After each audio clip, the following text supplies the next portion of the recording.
listening to the Fours Up Podcast with your host, Marsh. What up, Canes fans? It is the Fours Up Podcast. It is Tuesday, September 15th. And once again, it is game week. We're in the thick of things. It's happening. It's football season.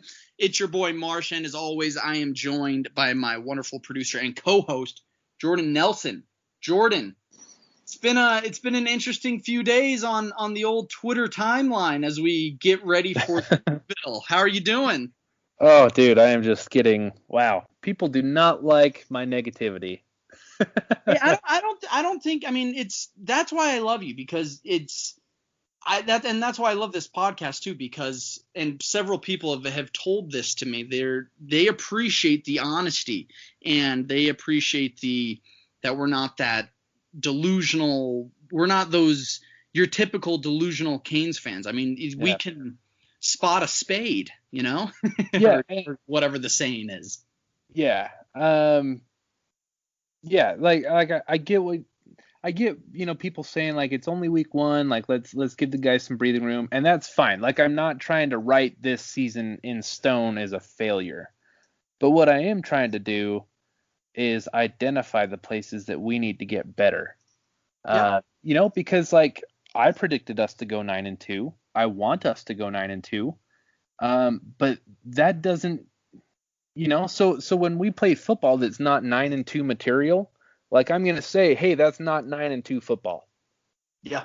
Because I'm invested in us going 9-2 now. I want it. Like, that's my expectation. And so, if we're playing a school like UAB and I feel like that's more, we're playing like 6-5 or 7-4 football, then I'm going to say it.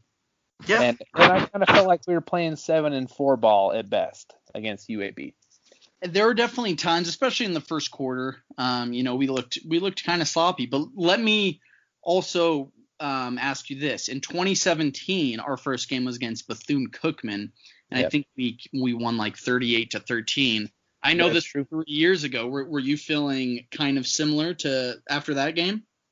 Yes, I was. And like I said, I'm not trying to write this season in stone. Mm-hmm. And I'm trying to also point at bright spots, because like the type of stuff De'Aaron King was doing with his legs was just unbelievable. Like it's the type of stuff that Kyler Murray and Lamar Jackson do. I'm not saying that De'Aaron King is as good as those guys, because I don't think, like De'Aaron King will have to make some moves to be a Heisman contender. But he like does that kind of crazy stuff on the ground that you just don't see. And I'm not too worried about his deep ball. I'm not too worried about his arm. Like I think it should be noted that it needs to get better. I'm not stressing about it. It was pretty amazing, because I went back and rewatched the game on Friday, and it was pretty amazing the plays that he was making with his feet.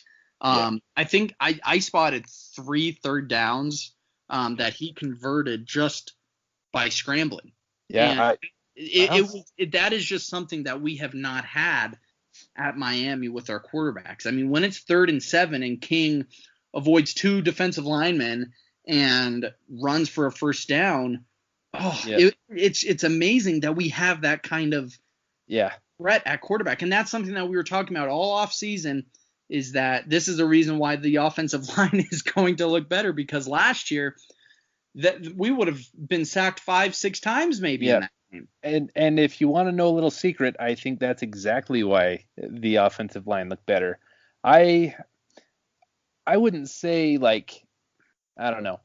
I wouldn't say the offensive line looked demonstrably better, like pound for pound. I think the scheme helped. I think De'Aaron King helped a lot, because there should have been 5 or 6 sacks in that game. It was crazy just to see him avoid. I mean, to go back and look at those plays and think like they were dead in the water, and King somehow scrambled and took off for first down. It was going back and looking at it. It was crazy. Oh, that one where he did like the half spin and then bumped into a guy and then did the half spin back out and ran up the middle, then, went towards the right sideline for like a 20-something yard gain. just mind-blowing. Like, I've been showing everybody that I know that highlight clip, and everyone is just like, oh, wow. Yeah. I'm like, that's my dude. Yeah. That's my quarterback. Yep. So Okay. I'm very excited. Yeah.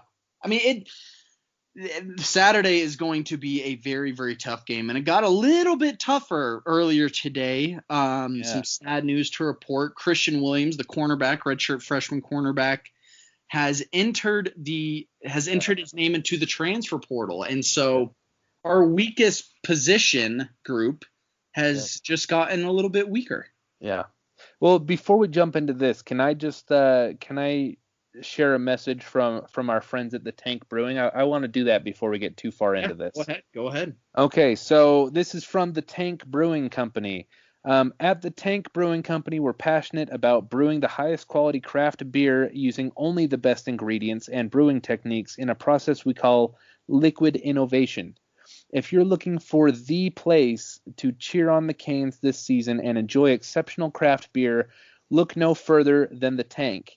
The big screens in our 6,500 square foot tasting room were made to watch your team dominate and can be viewed just as well from our outside area.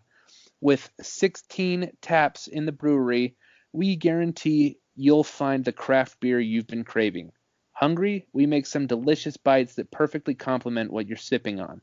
Mention that you heard about the Tank here on the Fours Up podcast, and you just might receive a token of our appreciation. Follow us on Instagram, Facebook, and Twitter at The Tank Brewing for the latest news about our exceptional brews. We are proudly located in the heart of Miami at 5100 Northwest 72nd Avenue. Whether it's game day or any other day, we're always brewing up something delicious at the Tank. Well, dude, we're both excited to be working with the Tank, right? It's pretty cool. Yeah. I mean, the Tank, like, I was there about a month and a half ago when I was down in Miami. Awesome place. I mean, you could tell that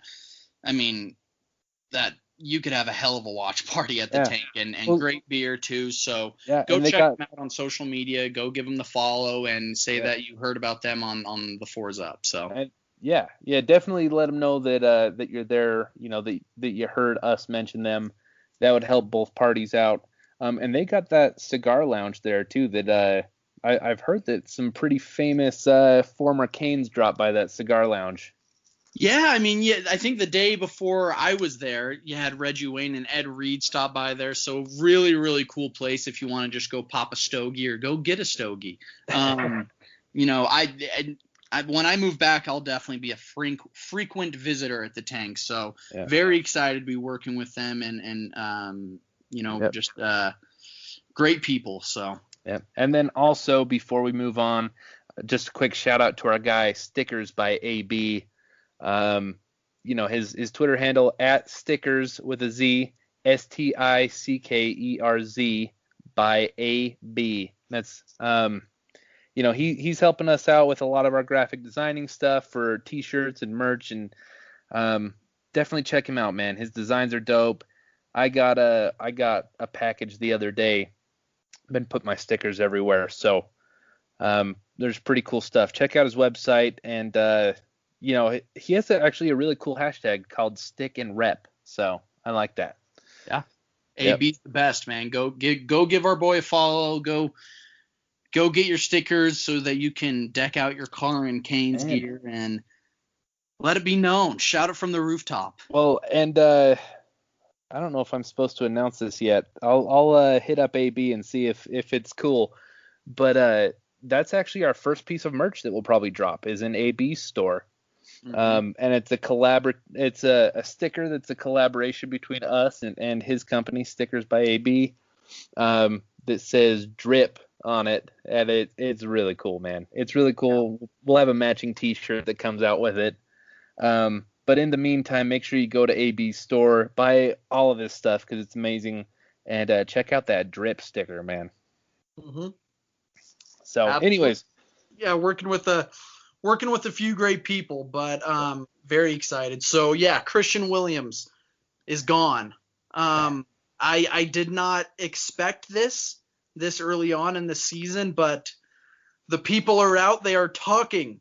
Opinions are being shared. What are your thoughts, Jordan? Because to me, I had Williams as a guy who I thought was going to break out and, have more of a cemented role on the Canes defense. So to me, it sucks. So yeah, go ahead. That's kind of what we were being told in camp, though, was that he was going to break out. But I don't know, man. Like, first of all, there's a few different ways to cut this. But the first thing is, like, I wonder why he chose to do this.